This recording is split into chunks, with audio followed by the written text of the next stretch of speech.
కర్నూలు జిల్లా పత్తికొండలో తాగునీటి పథకంను ఎమ్మెల్యే కేఈ శ్యామ్ కుమార్ ప్రారంభించారు. గ్రామీణ నీటి సరఫరా పారిశుద్ధ్య శాఖ ద్వారా పత్తికొండ గ్రామంలోని ఇంటింటికి కుళాయి ఏర్పాటు చేసి తాగునీటిని సరఫరా చేస్తున్నట్లు తెలిపారు.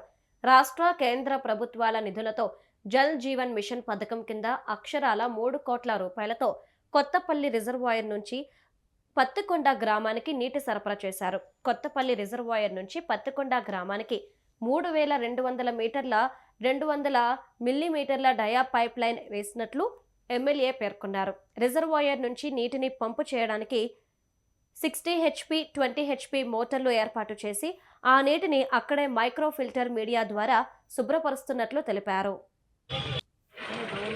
చెప్పండి